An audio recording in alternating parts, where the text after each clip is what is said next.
Hey guys, I thought it would be lovely, and we've been talking about it lately, to come on and just banter about the show Friends.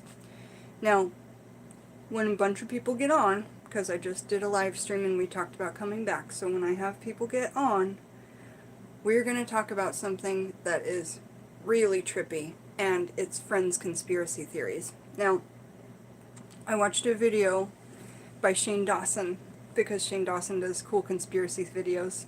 Hey Willow Witch! It's been a long time. How are you? Good to see you.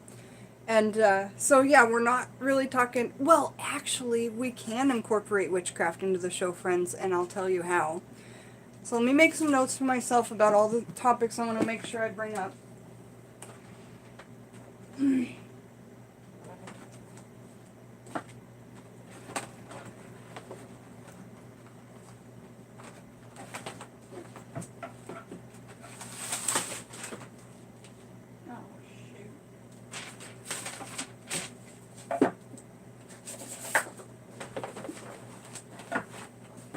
Okay. So, points of topic of conversation, the show Friends, and also to include the conspiracy theories. We're going to work witchcraft into that show. Talk about any and all episodes, any and all seasons. I've seen every episode well over 100 times. And I just have a really huge connection to that show. But have any of you heard the conspiracy theories of Friends? Please don't give them away if you haven't, or if you have. But I just want to see a thumbs up if you guys have ever seen that Shane Dawson conspiracy video, because it changed my life. If you watch the season, if you watch it after that, it's a completely different show and it's nuts. So...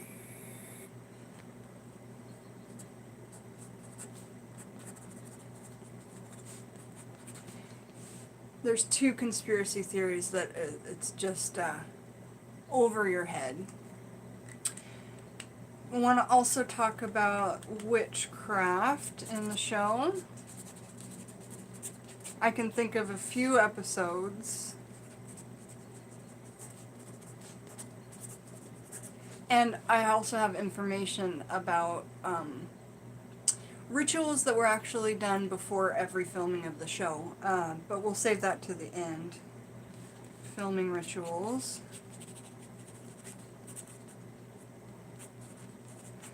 The writers of the show, Marta Kaufman, David Crane, and Kevin Bright, they are all known to practice and use the Kabbalah, a form of Jewish mysticism.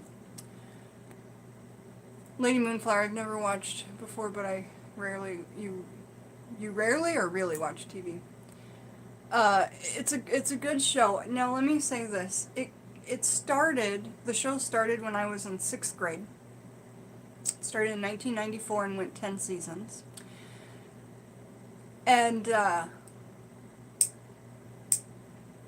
basically, I didn't want to watch the show when it first came out because it was really trendy. And I've never been a fan of doing trendy things, especially in, like, school.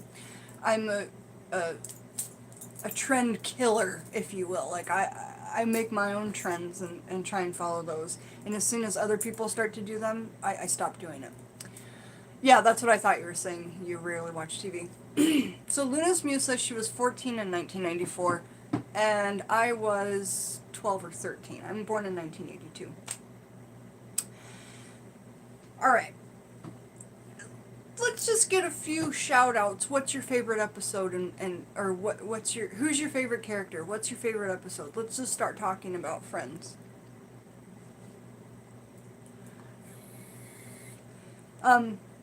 Probably my favorite. Oh, so I never watched it in junior high because everybody was getting that layered Rachel cut and it was so too trendy. I started watching it in 2001. And that was when season 8 was being filmed. So I watched and watched and watched, and then I got caught up. Does that look good? Yeah, let's do that. I watched and watched and watched and got caught up in 2001, and then when I watched the last 3 seasons, they were actually live. Like, not live, but when they actually happened. So, it was really fun because I wasn't like everybody else and had to wait till every Thursday to watch it. But I could just, like, binge the whole thing. Now, they put Friends on Netflix, but y'all, I can't watch it on Netflix because they took so many of the punchlines out of so many of the jokes. It's very difficult for me to watch it. So luckily, I've got a big old case of all the DVDs. And, I mean, I know the episodes by heart. Your favorite character is Phoebe Willowitch. That's awesome. Hey Danny, how are you? Welcome to the chat. A lot of people in my life have said, you remind me of Phoebe, especially when I started doing massage, which is hilarious. There was actually someone in my massage school who said she wanted to do massage because Phoebe did it in Friends.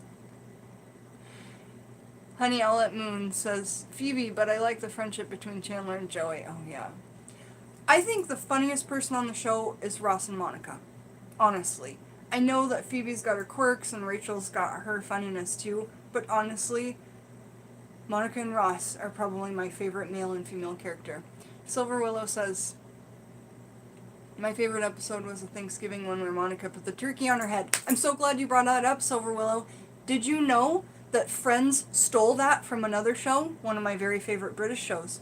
Do you guys know where that was stolen from? Turkey on the head? Come on, you guys. I know somebody knows this. Please tell me another show where they put the turkey on the head. It came out a year before they did it in Friends on a British show. Yep, Clarissa, thank you very much. Mr. Bean.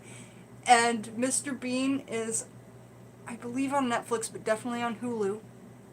Every episode.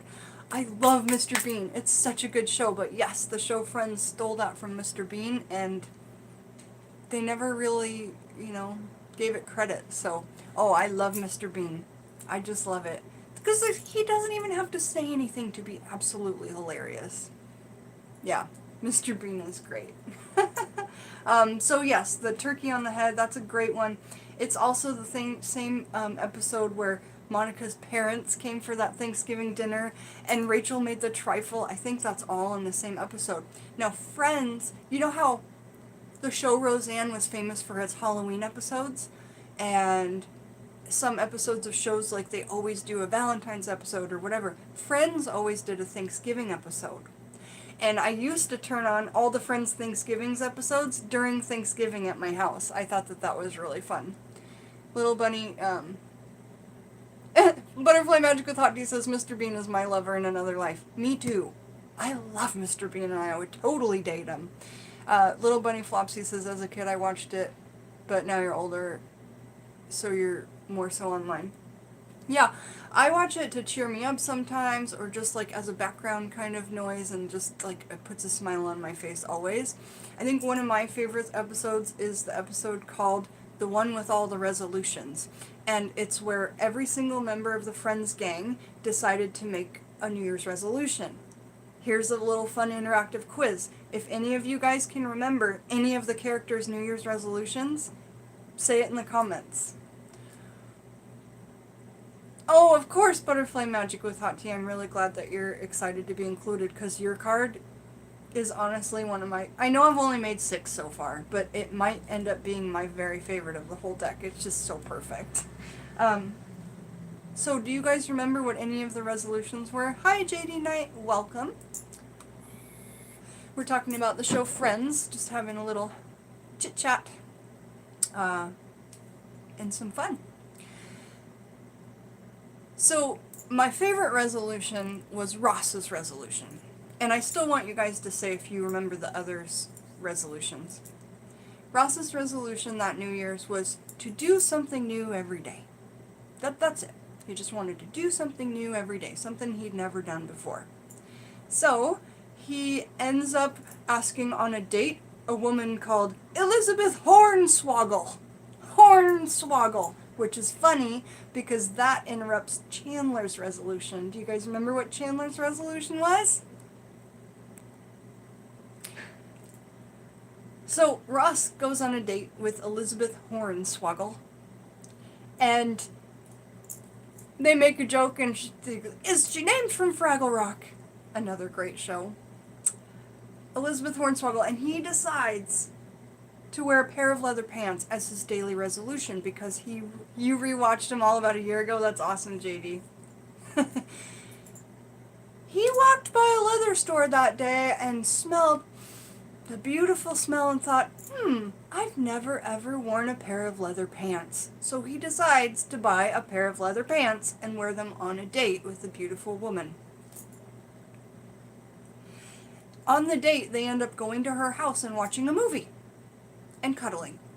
And he's crazy hot and sweaty, and he gets in a predicament because it's Ross, and he always has to get in a predicament.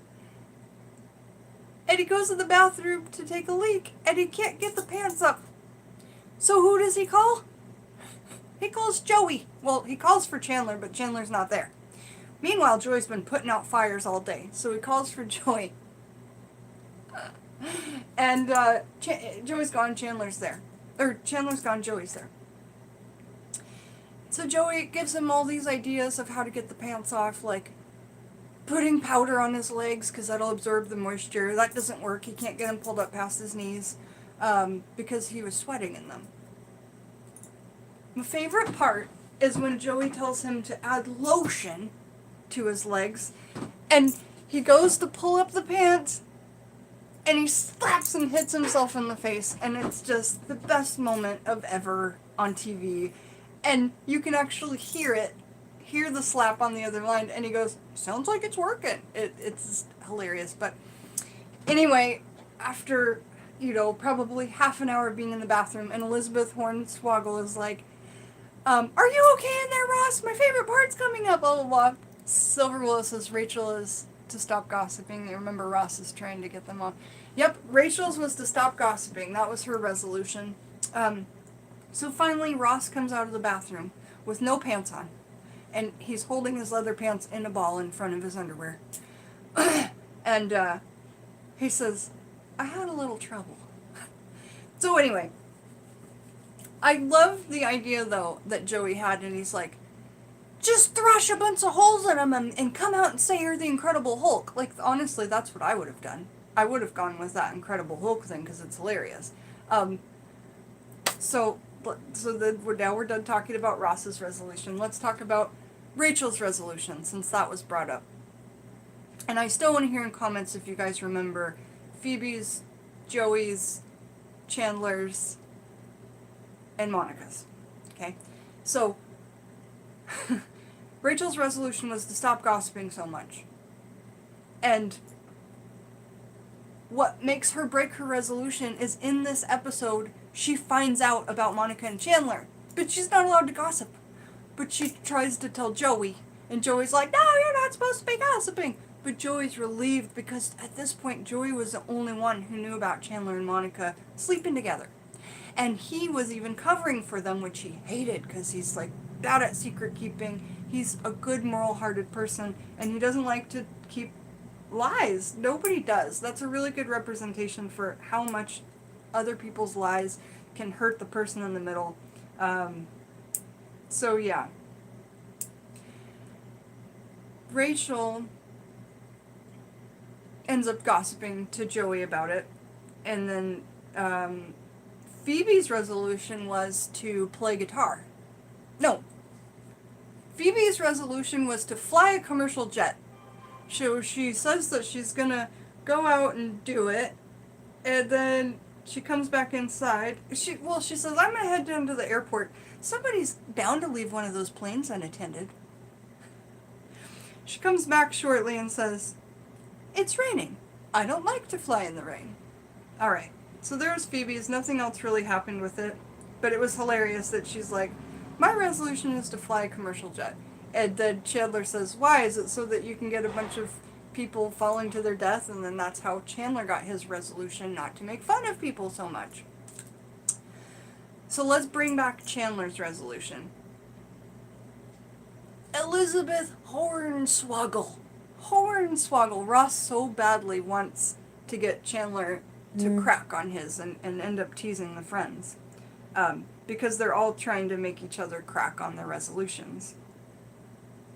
Butterfly Magic with Hot Tea says, yeah, Monica's, I think, is to take more pictures of them all. Exactly. That was Monica's resolution. And she said, it's really the best one because it benefits everybody, which really classifies Monica's characteristics. And she always wants to be the best at everything and have everything be, like, really anal and perfect and whatnot.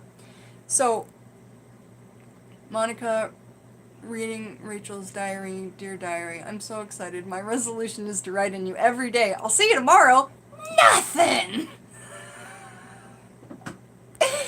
Thank you, Butterfly Magic. That was a good one. Yeah, because Rachel's resolution, she's like, you can't keep a resolution. You've never kept a resolution. She goes, let's look at your diary. No, not my diary. And she only wrote the one little intro page, and that was it. So Rachel really does try that whole episode to not gossip. Right after she gets out the botch boob job comment. They were like this. Alright, so Joey's is to learn how to play guitar. And he recruits Phoebe to teach him how to play guitar because Phoebe plays guitar. But what we don't know is that, well, we do know Phoebe's a self-taught guitar player. We learned that in this episode because she says, you know, I was taught by my favorite teacher, me. Well, Phoebe doesn't know the names of the chords, so she names them based on what her hand looks like turkey leg and old lady and what's the other one, you guys? Turkey leg, old lady, and bear claw or something. Bear claw. Later, Joey ends up trying to teach himself while he's learning from Phoebe because he knows that this isn't the proper way, but he also doesn't want to hurt Phoebe's feelings. So when she goes, and also she won't let him touch the guitar. She says, learn the chords first. Don't touch the guitar. Shall we sing Smelly Cat? Smelly cat, what are they feeding you? Smelly cat, it's not your fault. They won't take you to the vet. You're obviously not their favorite pet. I don't remember the rest of the words. But there are complete lyrics to that song with verses and whatnot. So yeah, we learned that Phoebe, she really just knows a couple chords. She doesn't know anything about it really. And she's trying to teach Joey. Meanwhile, Joey's getting lessons from somebody with a fancy ad in the Yellow Pages. Chandler ends up throwing $100 at Ross at the end of the episode and just blurting out a bunch of stuff, including the Fraggle Rock thing. I love the one with all the resolutions. I think we talked about everybody. Chandler, Joey, Ross, Monica, Rachel, Phoebe. Right. So now let's talk about another, episode of Friends, and we'll just kind of go along and get into it. And so you guys throw in an episode, and I think we'll wait until we have about 10 people here before how do you spell Phoebe? She is class. I think that's how you spell it. Phoebe. Phoebe. I'll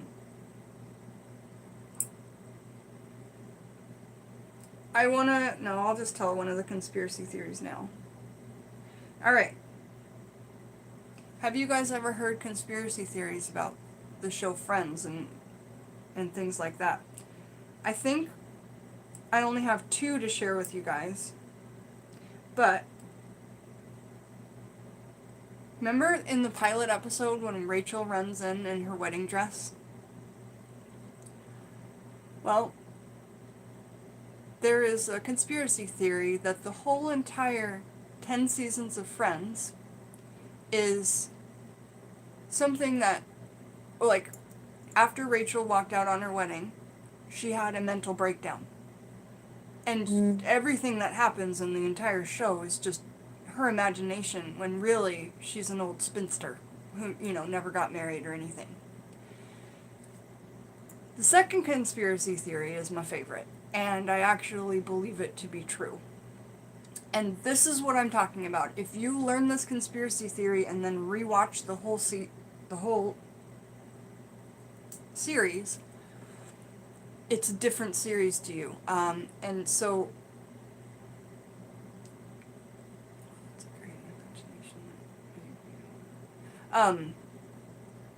Phoebe, the whole series is okay. Basically, here's this conspiracy theory, which it feels spot on to me. Phoebe tells in the series about how she used to be homeless and live in a box and play music for money and panhandle, and you know, she's had a really checkered past. Okay. Well, oh, I get chills because I think it's true. Yeah! Okay.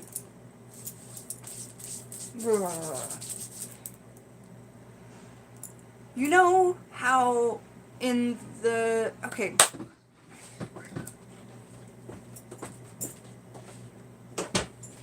So, in quite a few episodes they talk about how she was homeless, lived on the streets, etc. Well, what if she never really was a part of this? There weren't 6 friends, there were only 5. And Phoebe played outside of Central Perk, their coffee house, played music outside of there, always looking in and wanting to be a part of this group of friends. And every episode was just a figment of her imagination, imagining being a part of this group of friends. Where meanwhile, they never interacted with her, they never saw her, they only kind of knew her as the crazy lady who plays music on the streets, which, by the way, they do kind of refer to her like that.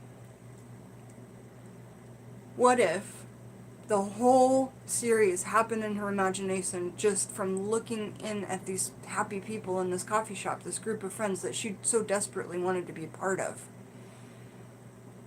And, you know, I can watch 1,000 scary movies and not get scared, but that kind of thing, that like whole psychology, philosophy stuff is just way over my head. And then Willow Witch says, I think it's true as well. It fits perfectly. Yeah. Rachel's imagination during her breakdown. Right. So those are the 2 conspiracy theories that Shane Dawson talked about. And I think that they're both completely relative.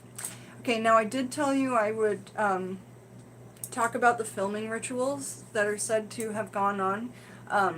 And I don't know if Shane Dawson says this in his video, but I do know 2 people that made it to a live filming of the show Friends.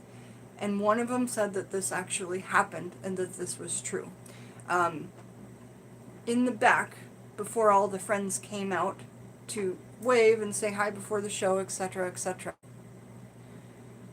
that they would chant in the back, and you could even hear the chanting, it was so loud, that they would put on ominous music and chant Hail Satan before the filming of every show. I had a friend who said that she could hear the music going on back there and some weird vibrative sounds, possibly of chanting. And I was like, no way, because she told me that 15 years ago, and I only just saw that conspiracy video like within this last year. So she told me that she heard this weird music and chanting before the filming of the shows that she attended, and I see it pop up in this conspiracy video, so I'm just like, what? So now, since I'm a witchcraft channel, and I'm a witch, I want to talk about when witchcraft actually comes up in the show. Okay? Remember when the girls made that, and I would love for you guys to tell me if you remember any kind of witchcraft being in the show. I've got a couple episodes on the top of my head that I know that we could talk about, and I'm going to jot one down real quick here. The Power Book. Remember when all the girls read the book about, it was like Be Your Own Goddess? I think it was called Be Your Own Goddess. And the book was like about how to empower women and all this stuff. Well, most of what they were reading sounded a lot like witchcraft and our practice with energy, etc. I think it might be the same episode, but do you remember the episode where it's Valentine's Day and they get a bunch of stuff together and they burn it in a bucket? And Phoebe says, okay, for this ritual we need sacred items and the semen of a righteous man. And Rachel says, you know, Phoebes, if we had that, none of us would need to be here. Very, very funny. But, you know, the ingredients they're laying out before you really sound like a witchcraft ritual are working. Are there any times that you guys can think of that witches are mentioned, or witchcraft, or a magical working that you saw happen in the show but never really ever thought about it or applied it? Those are the two times I can think of, the power book and the burning all the stuff in the trash can on Valentine's Day. There's going to be loads of stuff attached to Phoebe, just because she's like the hippy dippy trippy stone massage spiritual, etc. I'm surprised they never had her reading tarot cards, or never had her talk about, you know, anything like scrying or anything like that. But I do believe that the makers of the show work. I know that they, it's said to be known that they all three work, the main people work with the Kabbalah and Jewish mysticism. And I know firsthand that they do listen into ominous music and chant before the show. So I think that that's interesting stuff. I think it was fun to talk about. And we'll definitely have to come in on another one. What do you mean, Clarissa, would that be a warm-up? Oh, you mean the chanting and all that stuff? Yeah. It just sounds like it's just the way they start their shows. And I think it's interesting because we know that there are Satan worshippers, and then we know that there are people who work with like Baphomet and things like that, and I think that they're very different. I do personally think that most of Hollywood uses very dark, sacrificial witchcraft, which isn't something that I do in my practice. Wonder if they were doing it goofing off or serious. Well, my guess is serious. I mean, why would you hide it if it wasn't serious, you know? Or if you were goofing off. I don't know. Well, you know, what do you guys think? I probably wouldn't have believed that conspiracy theory about the chanting if my friend hadn't been there. Willowitch says, Monica, when she crafts, I can't remember exactly what she did, but there is something she did to help Chandler. Dude, I was thinking about that too, the mixtape episode, and the sock bunny. Remember the sock bunny? No bunny friend. So yeah, the sock bunny, and I don't know why I was thinking of that episode, but the fact that we were both thinking of it, Willowitch, makes me think that there's stuff in there. You know, as I'm watching Friends today, and just kind of going through, I threw away all the boxes of the DVDs, but I keep these little things, because it tells you what episode is which, and then gives you like a little preview of, oh, remember the one where Chandler can't cry? What are you, made of stone? Rachel writes him that letter from the beyond. Oh. So we'll come back and do another one of these Friends chats. I just thought it was something fun to do real quick before. If anybody, after this video is done being live, if anybody thinks of their favorite Friends episode, I would love to hear from you guys what your favorite episode is. And then, you know, we can talk about it in the next chat. So thanks for joining me, Jen the Taxidermy Witch, while for 29 minutes and 14 seconds we talked about Friends. Have a beautiful, lovely day. And next time you watch Friends, picture it in Phoebe's crazy head and that she was never a part of the group. And you'll watch it and it will be a whole new... Yeah, you guys should go watch the Friends Conspiracy video by Shane Dawson. He really wraps it up great. Alright, talk to you guys.